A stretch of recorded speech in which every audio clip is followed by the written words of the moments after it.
말씀 구약성경 다니엘 3장 14절에서 26절까지 교독하도록 하겠습니다.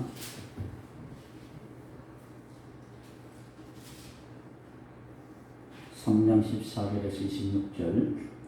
느부갓네살이 그들에게 물어 이르되 사드락 메삭 아벳느고야 너희가 내 신을 섬기지 아니하며 내가 세운 금신상에게 절하지 아니한다 하니 사실이냐. 이제라도 너희가 준비하였다. 나팔과 피리와 수금과 사면눈과 양눈과 세망과 및 모든 악기 소리를 들을 때 내가 만든 신상 앞에 엎드려 절하면 좋거니와 너희가 만일 절하지 아니하면 즉시 너희를 맹렬히 타는 불목불 가운데에 던져 넣을 것이니 능히 너희를 내 손에서 건져내시니 누구이겠느냐 하니 사드락과 메삭과 아벳느고가 왕에게 대답하여 이르되 느부갓네살이여 우리가 이 일에 대하여 왕에게 대답할 필요가 없나이다.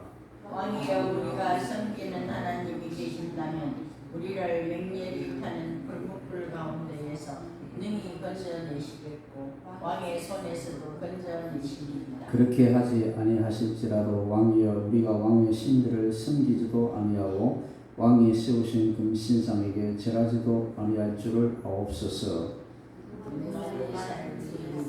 사드락과 메삭과 아벳느고와 명령하여 이르되 그 불목불을 뜨겁게 하기를 현소보다 7배나 뜨겁게 하라고.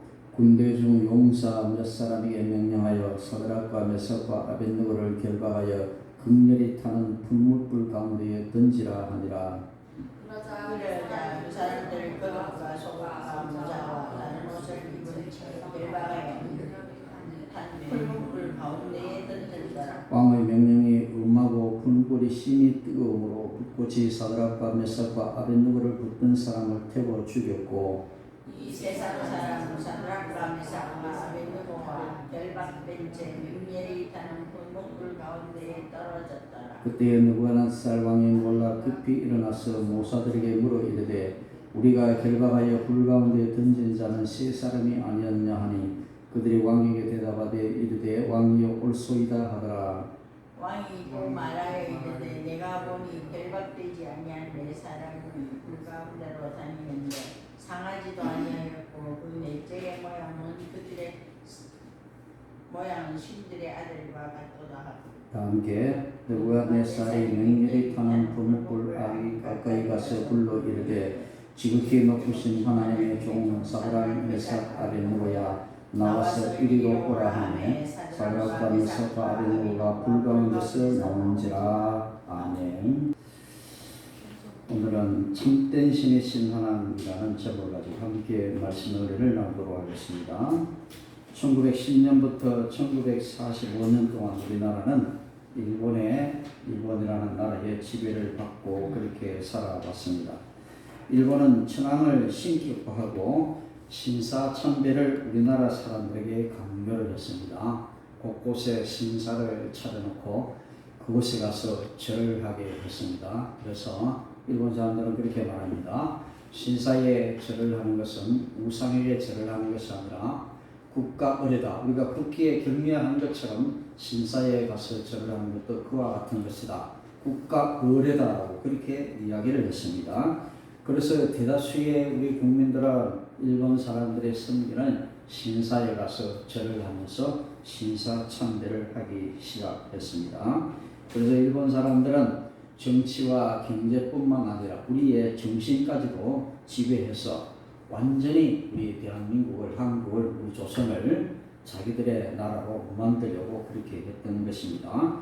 이 신사라고 하는 것은 일본의 고유 종교인 신도의 신을 제사 드리는 곳인데요.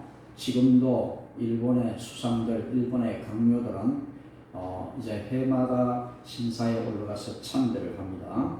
그 신사에는 이제는 전쟁 범죄들, 그러니까 2차 대전 때 전쟁을 일으켰던 전쟁 범죄자들의 위패도 그곳에 모셔놓고 그들을 함께 참배하기 때문에 세계 많은 사람들이 일본의 총리가 신사에 가서 참배 드리는 것을 굉장히 반대를 많이 하고 하고 있습니다. 특별히 중국과 우리 한국은 특별히 그것을 많이 반대를 하고 있죠. 중국과 우리 조선을 침탈해서 이제 나라를 빼앗았던 그들의 그 만행들을 이제는 그들이 뉘우치지 못하고 지금도 전쟁 범죄자들에게 절을 하면서 그 범죄자들을 섬기는 그것을 용납하지 못하겠다라는 그런 뜻입니다. 그래서 일본은 우리나라 각 지방에 신사를 세워놓고 특별히 기독교 학교와 교회의 목사님 또 많은 성도들에게 이 신사를 참배하기를 강요를 했던 거죠. 서울에 가면 남산이라는 곳이 있는데 남산에도 큰 신사를 차려놓고 서울의 아주 북쪽에 있는 중심지였는데 그곳에서 신사 참배를 요구했던 것입니다. 그래서 많은 사람들이 신사 참배를 거부하다가 감옥에 갇히고 그런 일들이 참 많이 있었습니다. 감옥에 갇히고 죽는 것이 무서워 일본의 신사 참배 요구에 따르는 사람들도 많이 있었지만 주기철 목사님 등을 중심으로 끝까지 신사 참배를 반대한 분들도 많았습니다. 주기철 목사님은 진해에서 목회를 하시다가 마산 문창교회로 옮기시고 마산 문창교회에서 목회를 하시다가 이제 평양 삼정연 교회 조만식 장로님께서 마산까지 내려오셔서 이제 거의 빌다시피 해서 이제 주기철 목사님을 평양으로 모셔갔습니다. 주기철 목사님은 그 당시 마산 문창교회는 굉장히 큰 교회였는데 얼마든지 목회를 안전하게 할 수 있는 그런 자리였지만 그렇게 조만식 장로님이 목사님이 오지 않으면 안 됩니다 라고 해서 이제 평양 삼대년 교회로 옮겨갔습니다. 그곳에서 심한 압박을 받게 되는데 이제 일본 당국부터 신사 참배를 강요받을 때에 이 주기철 목사님은 끝까지 신사 참배를 반대했을 뿐만 아니라 교인들에게도 절대로 신사에 가서 절을 하면 안 된다고 그렇게 가르쳤습니다. 주기철 목사님은 일본 경찰들에게 눈에 가시처럼 그렇게 보였습니다. 그래서 이렇게 협박을 하고 이렇게 했지만 주기철 목사님은 끝까지 신사 참배를 반대하다가 이제 끝내 감옥에 들어가게 되었습니다. 감옥에서 전에도 말씀드렸죠. 엄청 고문을 많이 당합니다. 그래서 사모님이 말하죠. 감옥에 이제 면회를 가서 말합니다. 당신은 절대로 여기서 살아나올 생각을 하지 말라. 그렇게 이야기를 해요. 그 일이 굉장한 사모님이죠. 그렇죠? 살아서 나온다는 건 신사참배를 하겠다라고 하는 건 마찬가지이기 때문에 절대로 여기서 살아나오면 안 됩니다. 그렇게 했습니다. 그래서 한 번은 그 주기철 목사님의 아들을 5살짜리 아들을 데리고 아버지 면회를 가는데 아들이 그 5살짜리 아들이 보는 앞에서 코에 고춧가루를 집어넣고 거기다가 주전자로 눈물을 따르면서 얼마나 고통이 심하겠습니까? 근데 이제 그 광경을 본 그 주기철 목사님 5살짜리 아이가 그렇습니다. 말을 이제 실험증에 걸려가지고 오랫동안 말을 하지 못했다라고 합니다. 나중에 커서 그분이 장로님이 되셨지만은 장로님이 된 후에 그렇게 저희 신학교에 오셔서 그렇게 간증을 하신 것을 제가 들었습니다. 그렇습니다. 얼마나 고문이 그렇게 심했으면 그런 일이 일어났겠습니까? 그 당시에는 신사참배를 반대하다가 감옥에 간 사람이 무려 2,000명이나 되었고 감옥에서 순교하신 분도 50명이나 되었다라고 합니다. 이제 8.15 해방이 되기 이전에 일본 사람들은 신사참배를 하다가 감옥에 들어오는 사람들을 이제 며칠은 다 죽이겠다고 계획을 세웠는데 그 앞에 먼저 해방이 이루어졌기 때문에 그분들이 다 목숨을 건질 수 있었다라고 합니다. 자, 이렇게 감옥에서 나온 사람들이 이제는 절대로 우리는 이 신사참배 반대의 정신을 가지고 그렇게 우리가 신앙생활을 해야 된다라고 하는 사람들이 세운 교단들이 바로 고신측 교회입니다. 우리 합동도 처음에는 고신측과 같이 있었지만 나중에 갈라져서 이제는 고신, 합동 이렇게 해서 갈라졌는데요. 자, 이렇게 교단이 분열을 해서 지금은 장로가 수백 가지가 되고 있지만 그 당시에는 다 하나였습니다. 하나였는데 이렇게 해방이 되고 난 다음에 신사참배를 반대했던 사람들과 그게 찬성을 했던 사람들이 교단이 나누어져서 이렇게 진옥했다. 신사참배를 찬성했던 목사님들이 그렇게 말합니다. 신사참배나 우상을 섬기는 것이 아니라 국가에 대한 예의다. 그래서 국가 의례다라고 그렇게 주장을 해서 합리화해가지고 그렇게 신사에 참배를 하게 되었다라는 것입니다.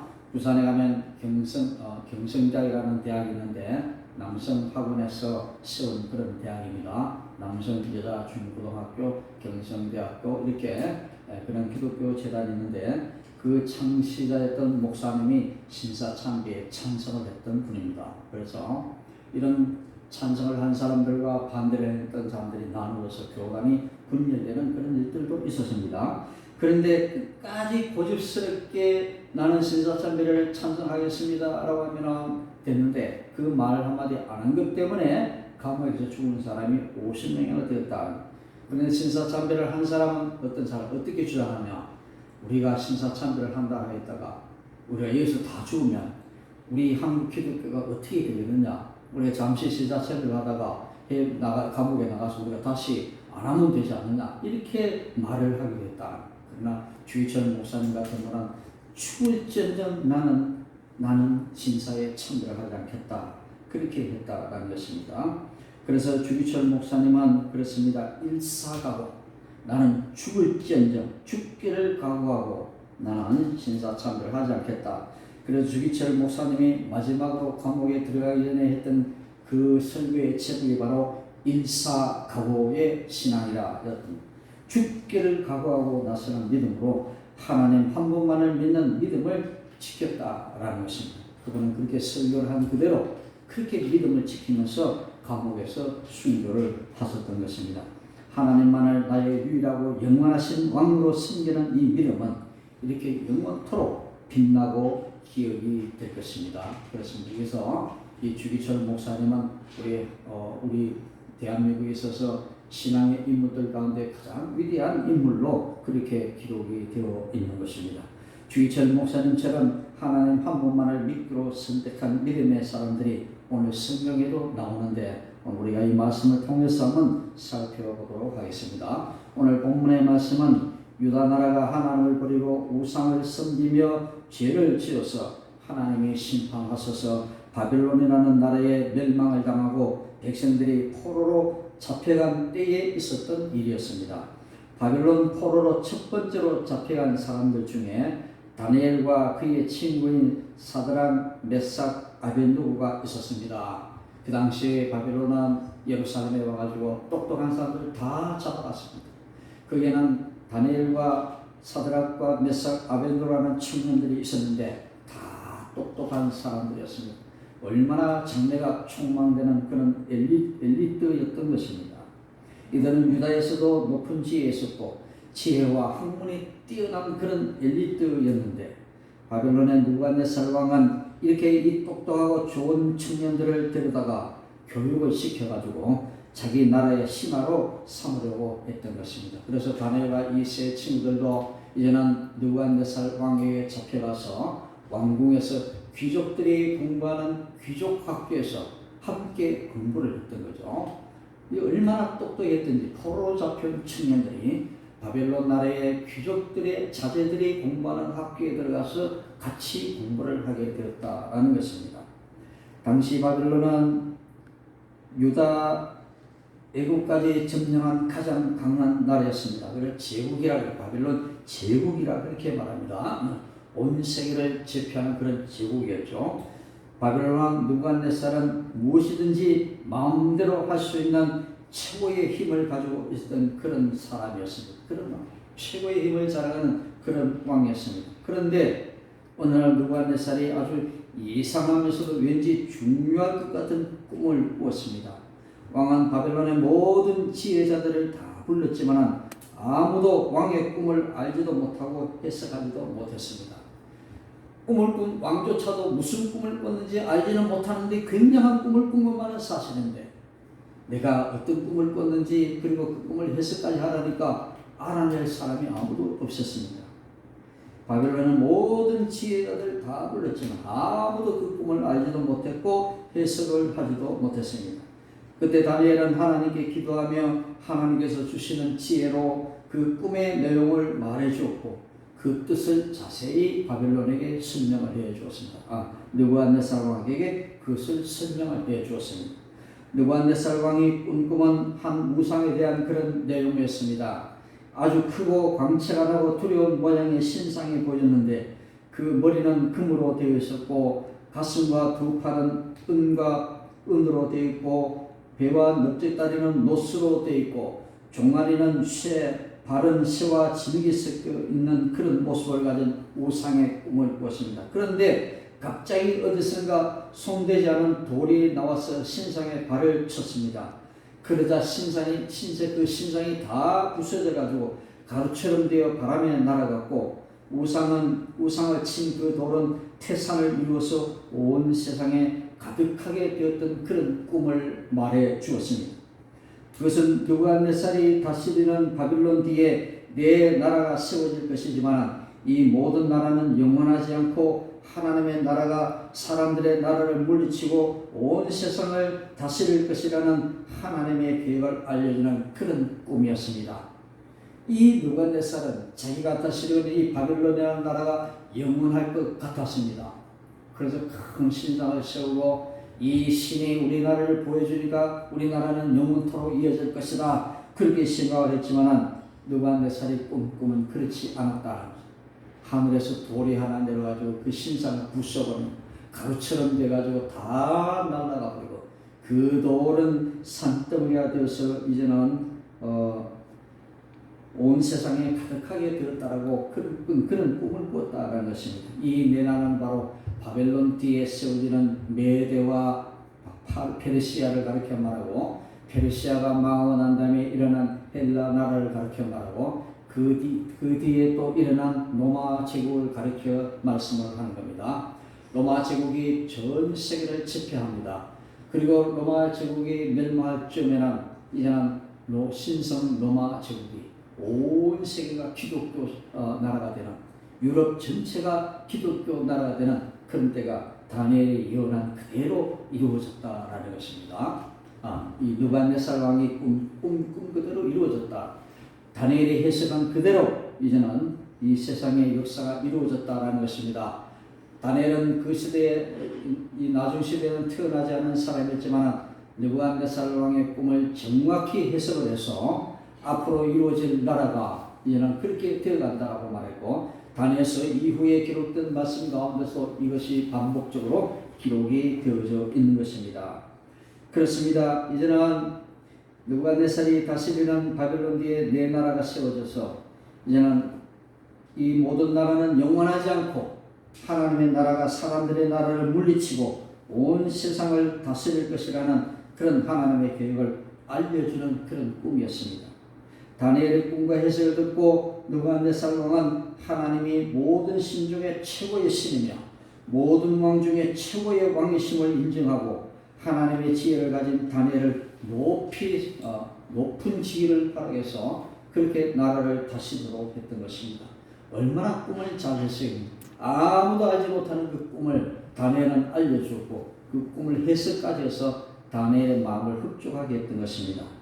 느부갓네살 왕은 다니엘을 통해 자신의 나라가 영원하지 않을 것이라는 그런 말을 듣기는 들었지만 그런 마음으로는 인정하지 않았습니다. 꿈이 참 신통하고 해석도 신통했지만 그런데 느부갓네살 왕은 그 해석을 인정하고 싶지 않았던 것입니다. 그는 자신의 승리와 영광을 기념하고 자신이 섬기는 신에게 감사하기 위해서 도라평지의 신상을 만들었습니다. 그 신상의 크기는 높이가 무려 27m나 되고 넓이가 3m나 되는 거대한 그런 신상이었습니다. 속리산에도 가면 속리산 법주사에도 가면 큰 불상이 있습니다. 대구 가면 동화서에 가면 큰 불상들이 있습니다. 영천에도 가니까 제가 고속도로를 타고 고향으로 가면 영천에도 그런 큰 금부처가 번쩍번쩍 빛이 나며 세워져 있습니다. 아마 그런 것들을 보면 느부갓네살 왕이 세운 그런 신상과 같지 않은 그렇게 생각이 되어집니다. 왜 그렇게 합니까? 위대하다는 것을 나타내면서 그들이 섬기는 그 신이 위대한 것을 나타내기 위해서 높이 세웠다는 것입니다. 요즘 아파트 건물로 따지면 무려 10층이나 되는 엄청난 그런 높이였습니다. 그런데 그것은 금으로 칠하기까지 했으니 햇빛을 받으면 얼마나 눈부시고 웅장했을 것이겠습니까? 굉장히 번쩍번쩍 빛이 납니다. 느부갓네살 왕의 그 신상을 통해서 자기 나라는 영원할 것이고 자기들의 성경의 신이 최고의 시절을 나타내기를 원했던 것입니다. 그런데 하나님께서도 하나님은 참된 신이지만 절대로 나를 형상하지 만들지 말라 그렇게 말씀하셨죠. 그래서 하나님 우리 이스라엘 민족들은 절대로 하나님을 신상화 만들어가 형상으로 세우지는 않았다는 거죠. 그러나 이방 신들을 섬기는 사람은 그렇습니다. 자기들의 섬기는 신이 최고의 신임을 나타내기 위해서 무려 아파트 10층이나 되는 엄청난 높이의 신상을 세워서 자기들의 섬기는 신이 최고의 신임을 나타내기를 원했던 거죠. 햇빛을 받으니까 번쩍번쩍 빛이 나서 모든 사람이 그것을 바라보고 이제는 위축이 되는 그런 뜻을 이루었다는 거죠. 당시에는 높은 건물이 거의 없었기 때문에 아주 멀리서도 그 신상을 볼 수가 있었을 것입니다. 다니엘은 왕의 꿈에서 본 신상은 머리만 금으로 되어 있어서 지금 왕의 나라 바벨론이 영원하지 않을 것이라 그렇게 말을 했지만 느부갓네살은 하나님의 나라가 온 것을 받아들이고 싶어하지 않았을 것입니다. 오히려 반대로 자신의 신상을 전부 금으로 만들어 자신의 나라가 영원하다는 것을 보여주려고 했던 것입니다. 꿈에는 머리만 금으로 되어 있었는데 다니엘이 그렇게 꿈을 해석하니까 이는 그걸 믿고 싶지 않았던 거죠. 그래서 온 신상 전체 다 금을 입혀가지고 번쩍번쩍 빛이 나고 그래서 내 나라가 바빌론 나라가 영원히 이어질 것이다. 그럼 그렇게 나타내고 싶었을 것입니다. 건축을 다 마치고 기념하는 의식인 이 준공식을 할 때에 왕은 바벨론에 있는 신하들을 모두 다 참석하게 했습니다. 왕이 명령하시니 모든 악기가 연주될 때 너희는 왕이 세운 금신상 앞에 절하라. 누구든지 엎드려 절하지 않으면 맹렬히 타는 풀물불에 던져 넣을 것이다. 이 신상에 절하지 않은 사람 다 풀물불에다 던져 넣을 것이다. 풀물불 뭔지 아시죠? 쇠를 녹이는 불입니다. 굉장히 뜨거운 불입니다. 거기에다 집어넣겠다라고 그렇게 말을 했습니다. 백성들과 신하들은 우렁차게 울리는 악기 소리가 들리면 느부갓네살 왕의 금신상을 엎드려 절을 하였습니다. 빰빠라빰빰빰 음악을 울리면 모든 백성들이 다 거기에 절을 합니다. 그런데 그 절하는 사람들 중에 절을 하지 않는 세 청년이 눈에 띄었습니다. 저는 왜 이 자리에 다니엘은 보이지 않았을까 굉장히 궁금해하지만 그것은 이유를 잘 알 수 없습니다. 다만 여기는 세 청년만 나옵니다. 다니엘의 친구인 사드락, 메삭, 아벳노가 많은 사람들이 빰빠라빰빰빰 음악이 올 때 다 절을 하는데 이 세 사람만 고개를 쳐들고 빳빳이 서 있습니다. 그냥 딱 표시가 나잖아요. 그런데 엎드려 절을 하면서도 쳐다봅니다. 주변에 있는 사람들이 시기를 했던 그 청년들의 시기를 했던 신하들이 그 세 청년들을 쳐다봅니다. 절을 하면서도 쳐다봅니다. 이건 제가 추측한 겁니다. 이것들이 절을 하지 않네. 이거 보죠. 그러니까 얼마나 시기를 저 인간들이 유다 나라에서 포로가 되어 와가지고 여기 와가지고 출세해가지고 저렇게 우리하고 같이 느부갓네살하고 신하가 되는데 얼마나 시기를 했겠습니까? 그런데 기회가 왔습니다. 다 절을 하는데 절을 하지 않는 거죠. 그래 왕에게 가서 이제는 고발을 합니다. 왕이 바벨론 지방을 다스리도록 세우신 이 사드락과 메삭, 아벳느고가 감히 왕을 높이지 않습니다. 왕의 신들을 섬기지 않습니다. 왕이 세우신 금신상에 절하지 않았습니다. 느부갓네살 왕이 가서 고발을 합니다. 고소를 합니다. 여러분 만약에 여러분들이 이런 일을 만나면 우리는 어떻게 행동을 했겠습니까? 신사참배를 해라 아니면 넌 감옥에 가라 넌 죽을 것이다. 그때 많은 사람들은 예 하겠습니다. 잠시 안 하겠습니다 했다가 앞으로 잘하면 되겠지. 대다수 사람들이 그렇게 말합니다. 우리가 예수를 안 믿겠다라고 하는 거 잠시 요거를 위기를 면면하기 위해서 예 신사에 참배하겠습니다 라고 했다가 나중에 잘하면 되지. 다들 그렇게 이해를 하는 거예요. 자, 나는 느부갓네살 왕의 세운 금신상에게 절을 하는 사람들도 우리는 그렇게 할 수 있습니다. 사드락과 메삭, 아벳느고 그렇게 생각할 수 있습니다. 내가 한번 절하고 나중에 잘하면 되지. 그렇게 할 수도 있을 것입니다. 죽음은 면하되지 않겠습니까? 내가 여기서 헛되이 죽는 것보다는 살아서 앞으로 하나님의 자성인 게 낫지 않을까 생각하는 거죠. 굉장히 합리적인 생각입니다. 그렇죠? 한번 내가 굴복했다가 살아가지고 하나님의 더 자성이면 되겠지. 굉장히 좋은 뜻인 것 같습니다. 주기철 목사님도 그랬습니다. 많은 사람들이 한다고 해. 그리고 우리가 살아서 앞으로 이 조선나라의 기도를 위해서 열심히 일해야 되지 않겠어? 감옥에 들어 죽어버리면 이 조선의 기독교를 누가 지도해 나가야 되나? 그렇게 이제 감옥에 박혀 있는 사람은 그렇게 주장을 합니다. 우리는 살아서 앞으로 이 나라, 이 기독교를 우리가 세워야 나가야 돼. 이렇게 굉장히 좋은 말인 것 같습니다. 주기철 목사님은 고집을 피우면 안 돼. 내가 죽어도 나는 안 하겠다. 고집을 피우는 거죠. 사람들 보면 답답합니다. 살아서 하나님 위해서 일해야 되는데 감옥에 들어가면 죽는데 왜 그렇게 고집을 피우냐, 미련하게 그렇게 고집을 피우냐 이렇게 이야기를 합니다. 그래서 주기철 목사님은 감옥에 들어가서 죽음을 맞았습니다. 이제 사드락과 메삭과 아벤느고도 죽을 것입니다. 그런데도 자기는 죽는 줄 압니다. 내가 여기 절하지 않으면 풀불에 들어가는 것을 분명히 알고 있습니다. 그럼에도 그는 절하지 않습니다. 절을 하지 않은 것은 나는 죽겠다라고 하는 것과 똑같다라는 것이죠. 죽겠다라고 하는 것과 똑같은 말인 것입니다. 이럴 때 우리는 어떻게 되겠습니까? 바벨론 사람이 아니라 포로로 잡혀 노예 신분이었던 이 세 사람들. 그런데 어떻게 감히 생명과 죽음이 갈라지는 이 무서운 명령을 거역할 수가 있었을까요? 왕의 신상에 절하지 않는 사람이 있다는 말에 느부갓네살 왕은 크게 노합니다. 굉장히 화를 많이 내면서 사드락, 메삭, 아벤느고를 불러왔습니다. 당장 붙들어 데려가라. 그렇게 이제 명령을 내렸습니다. 왕은 자신의 명령을 거역한 이 세 명을 당장에 죽일 수도 있었지만, 야 사드락, 메삭, 아벤느고야, 내가 다시 한번 기회를 줄 테니까 지금부터라도 너희들이 절을 하면 내가 살려줄게. 피해가면 되는 거죠. 그런데 어떻게 합니까? 이 세 청년은 그렇습니다. 안 하겠습니다. 그렇게 해야 합니다. 왕이 자기 눈앞에 보이지 않을 때는 혹 절하지 않을 수도 있었을 것입니다. 왕이 없을 때는 절을 하지 않을 수도 있었을 것입니다. 하지만 자기를 죽일 수도 있는 최고의 권력을 가진 왕 앞에서 이 세 친구는 말을 합니다. 17절과 18절에 느부갓네살이여, 우리가 이 일에 대하여 왕에게 대답할 필요가 없나이다. 왕이여, 우리가 섬기는 하나님이 계시다면 우리를 맹렬히 타는 풍부불 가운데서 우리를 능히 건져내시겠고 왕의 손에서도 건져내시리다. 만약 하나님이 살아계신다면 우리를 건져주실 것입니다. 그런데 그 다음에 어떤 말을 합니까?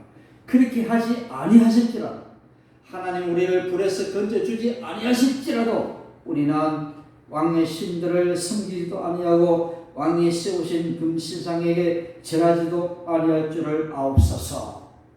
우리가 풀불에 들어가면 하나님 우리를 건져주실 것입니다. 근데 하나님 우리를 건져주지 아니하실지라도 우리는 그 신상에게 절을 하지 않겠습니다. 아주 유명한 그런 말을 하고 있죠.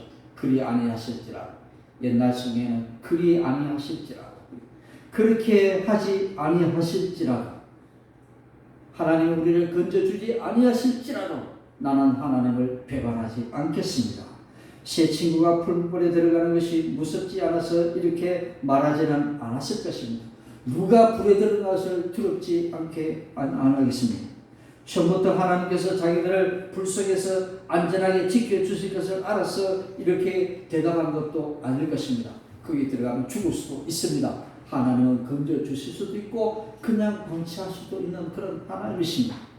그럼에도 불구하고 이 세 청년은 뜻을 굽히지 않습니다. 게다가 포로인 자기들을 노예로 부리지 않고 바벨론의 신하로 세워진 왕의 은혜를 저버리고 왕의 말을 거역하는 것 또한 쉽지 않았을 것입니다. 그렇게 포로로 잡혔는데 이렇게 추세하게 만든 그 왕의 명령을 거역한다는 것은 쉽지 않은 일일 것입니다. 하지만 그것보다 더 중요하고 소중한 것이 있었던 것입니다. 비록 몸은 바벨론 포로로 잡혀와 느부갓네살 왕을 섬기고 있지만 자신들의 진정한 왕은 하나님뿐이라는 그런 사실입니다. 우리는 이곳에 붙잡혀 와서 느부갓네살 왕의 신하로 살지만 진짜 왕은 하나님이시라는 사실을 그들은 한시도 잊지 않았던 것입니다. 그렇기 때문에 우리가 왕으로 섬기는 하나님 외에는 결코 어떤 사람이나 우상에게 절하지 않겠다는 단호한 결심을 보여주었던 것입니다. 그렇게 금신자가 한 번 절하고 다음부터 잘하면 되는데 그렇게 고집스럽게 미련하게 거기다 절을 하고 절하는 것은 죽은 것과 꼭 마찬가지다. 다른 사람들은 굉장히 미련한 것처럼 보입니다. 답답하게 보일 수도 있다는 것입니다. 어떻게 보면 정말 하나님을 잘 믿는 그런 신앙생활하는 사람들을 보면 때때로 세상 사람들 저 사람은 정말 예수에 미친 사람이야. 꼭 저렇게 하지 않으면 적당히 해도 될 터인데 꼭 저렇게만 해야 되는가? 그렇게 이야기하는 사람들이 있다는 것입니다. 믿는 사람들은 물론 그렇게 말하고 같이 신앙생활 하는 사람들까지도 그렇게 이야기하는 사람들이 있습니다. 나도 예수를 믿고 교회를 다니지만 저 사람 진짜 너무해. 꼭 저렇게까지 해야 되나? 라고 하는 사람들이 있다는 것입니다. 그럼에도 불구하고 고집을 피웁니다. 주기철 목사님처럼 그렇게 감옥에 들어가지 않고 얼마든지 잘할 수도 있는데 한 번처럼 하면 되는데 그게 뭐 그 큰일이라고 그렇게 말하지만 주기철 목사님 끝끝내 그 뜻을 굽히지 않습니다. 사모님조차 감옥에 찾아가 면회를 와가지고 살아 나올 생각을 하지 마십시오. 그렇게 얘기합니다. 그래서 어떻게 한 집에 돌아와서 어떠냐 기도할 때도 목사님이 기도할 때도 거기서 감옥에서 나오게 해달라고 기도할 것보다도 그 감옥에서 승리하게 해달라고 그렇게 기도했던 거죠. 감옥에서 나오게 해달라고 기도한 것이 아니라 거기에서 승리하고 거기에서 순교하게 되어달라고 그는 그렇게 기도를 했다라는 것입니다. 오늘 사드락 메삭 아벳느고가 그렇습니다. 그들은 얼마든지 한 번 절하고 살아날 수 있는 길을 선택할 수 있었음에도 불구하고 그들은 그리하지 아니하실지라도 그렇게 하지 아니하실지라도 그런 믿음을 가지고 그렇게 그들은 후문불에 들어가게 되었던 것입니다. 그렇습니다. 그래서 그렇게 하지 아니하실지라도라는 이런 표현은 하나님의 주권에 대한 전적인 신뢰와 복종의 태도 그리고 자기들 중심이 아닌 하나님을 중심한 신앙의 참 면모를 구체적으로 드러낸 그런 표현인 것입니다. 그렇게 하지 아니하실지라도 우리를 거기서 건져주지 아니하실지라도 나는 금신상에게 절하지 않겠습니다. 그것이 바로 이 세 청년들의 믿음이었던 것입니다. 한 번 더 기회를 주겠다는 자신의 배려를 무시하고 금신상에 절대로 절할 수 없다는 세 친구의 말을 들은 느부갓네살은 화가 머리 끝까지 치밀어서 풀무불을 7배나 뜨겁게 하라 그렇게 명령을 내렸습니다. 풀무불은 쇠를 달구거나 녹이기 위해서 지피는 불인데 보통은 그 온도가 1000도나 되는 그런 불이었는데 7배나 뜨겁게 하라라고 하는 것은 온도를 높이라 하는 것은 자신의 명령을 거역한 이들에게 엄청난 벌을 내린다는 그런 뜻을 가르쳐 주는 것입니다. 왕의 명령대로 군인들은 세 친구를 결박하여 무섭게 타는 풀무불 속으로 그들을 던져 넣었습니다. 얼마나 그 불이 뜨거운지 이 청년들을 끌고 가는 그 신하가 먼저 불에 타 죽었다. 이 사람들을 끌고 가는 사람들이 먼저 불에 타 죽을 정도로 그 불이 너무도 뜨거웠다라는 것입니다. 그런데 잠시 후에 믿지 못할 일이 일어났습니다.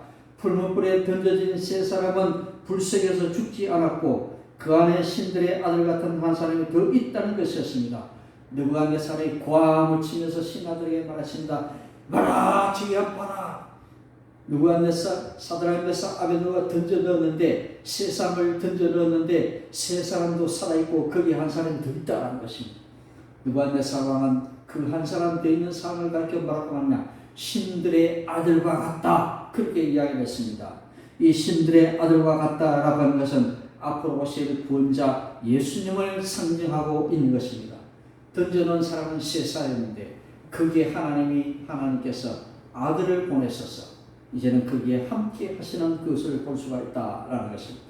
여러분들을 아시기를 바랍니다. 우리가 극한 환난 속에 있을 때에 나는 홀로 여기 있는 것 같지만 누가 있다고요?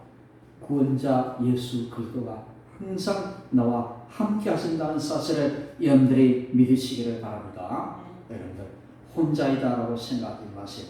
극한 환난 속 풀무불 같은 뜨거운 불 가운데서도 함께 하시는 그 하나님 여러분들이 체험하시기를 바랍니다. 그래서 느부갓네살 왕과 곁에 있던 사람들은 하나님께서 불 속에 던져진 새 친구와 함께 하시며 그들을 지켜주신 것을 똑똑히 눈으로 목격을 했던 것입니다. 왕과 신하들은 모두 놀라고 두려워했습니다. 왕은 풀무불 가까이 가서 그들을 불렀습니다. 지극히 높으신 하나님의 종 사드락 메삭 아벳느고야.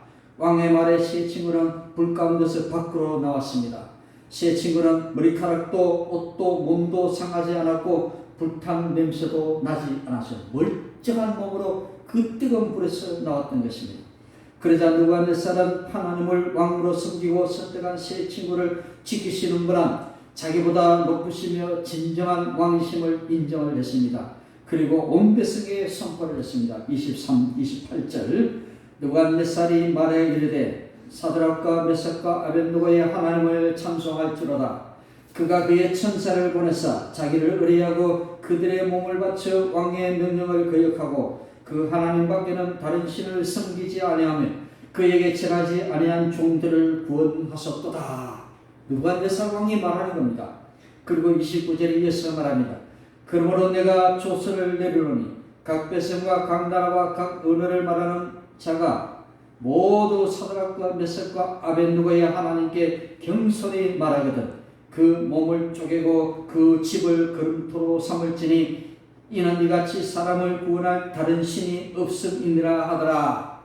모든 사람들은 풀불에 던지는 사드락 메삭 아벳느고를 보고 잠시 절을 하면 되는데 이 답답한 친구야 그렇게 생각했을지 모르지만 미련스럽게 풀불에 들어간 이 세 청년의 믿음 때문에 그 바빌론 제국의 느부갓네살 왕의 입을 통해서 최고의 신은 참된 신은 하나님이라는 사실을 온 세상에 선포하게 되었던 것입니다.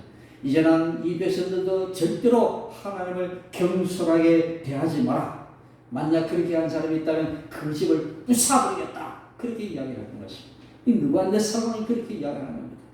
이 세상의 믿음을 통하여 이제는 신상에게 절하고 잠시 위기를 모면하고 하나님을 잘 섬기면 되는데 사람들이 그렇게 생각했지만 고집스럽게 풀불에 들어간 이 죽음을 무릅쓰고 들어간 이 청년들의 믿음 때문에 오히려 하나님의 이름은 높여지고 그들은 살았고 그 바벨론 나라에 하나님의 이름이 높이는 그런 놀라운 결과를 이루게 되었다라는 것입니다. 그리고 느부갓네살 왕은 사드락과 메삭과 아벳느고를 바벨론 지방에서 더욱 높여 존귀하게 했습니다. 바벨론 제국은 엄청나게 넓은 영토를 가지고 있습니다. 그래서 곳곳에 그런 신하들을 파견해서 나라를 다스리도록 했는데 이 세 청년은 그렇게 존귀한 사람이 되었다라는 것입니다. 죽음을 가고 들어갔는데 자기들은 이전보다 더 높은 지위에 올라가는 그런 축복을 얻게 되었다라는 것입니다.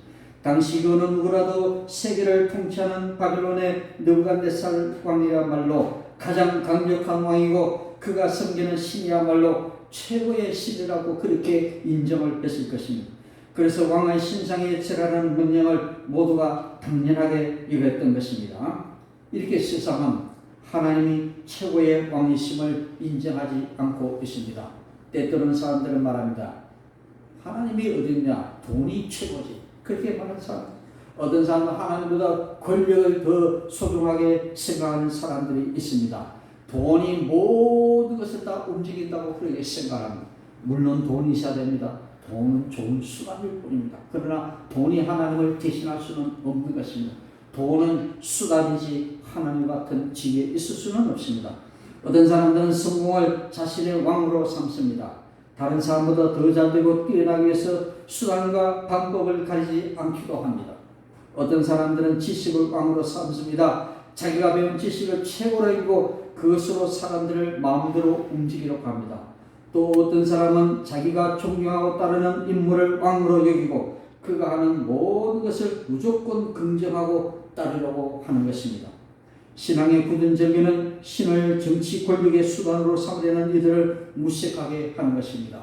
느부갓네살은 신상을 만들어서 그 신상을 신을 섬기는 것보다 자신의 권력을 더 세우기 위해서 이 신을 이용해서 자기의 권력을 세워 나갔다. 정치의 수단으로 삼았다라는 것입니다. 그런데 이런 모든 계획들을 무색하게 만들어 버렸다라는 것입니다. 누가네살 왕은 자신왕의 전개를 끊지 않는 새 칭후를 보며 분노를 합니다. 그는 평소보다 7배나 뜨겁게 한 풀무불에 그들을 던지라 명령을 합니다. 새 칭후는 왕의 분노와 풀무불의 열기 앞에서도 조금도 동요가 되지 않았습니다. 그들은 죽음이라는 극한 상황 앞에서도 하나님을 믿음으로 평안을 잊지 않았던 것입니다. 풀무불에 들어가면서도 조금도 마음의 동요를 잊지 않았고 어젓하게 풀무불에 그렇게 들어가게 되었던 것입니다. 그들은 죽음이라는 극한 상황 앞에서도 그렇게 하나님을 믿고 평안을 유지했던 것입니다. 질풍노도 같은 현실이 결코 하나님이 주시는 평안을 빼앗을 수가 없는 것입니다. 우리를 압박하는 그 어떤 환경도 그 어떤 상황도 믿음을 지키는 사람의 마음을 빼앗을 수 없는 것입니다. 새 친구가 결박된 채 맹렬히 타는 풀무불 가운데 던져집니다. 그러나 그것이 하나로부터 버림받음을 의미하지는 않는 것입니다.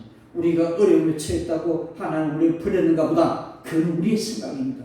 하나님은 그것을 통해서 놀라운 계획을 가지고 있다는 거죠. 차마 우리는 그것을 상상할 수가 없습니다. 풀무불의 금전에 있어서 느부갓네살 왕을 통하여 하나님의 참된 왕이심을 온 세상에 나타내시고 풀무불에 들어가서 죽을 수밖에 없는 새 칭후를 건져내셔서 이런 모든 사람들과 높이 세워나가는 이 하나님의 계획을 아무도 알 수가 없었던 것입니다. 이 새 친구의 모습은 바로 하나님을 향한 절대 신앙의 본이 되는 것입니다. 우리가 극한 상황에 처했다고 극한 그런 고난에 처했다라고 하나님 나를 버리셨다라는 의미는 절대 아니다라는 우리가 거기서 믿음만 지킨다면 사단왕 메삭 아벤누에 함께했던 하나님의 역사가 우리에게도 함께 하실 것입니다.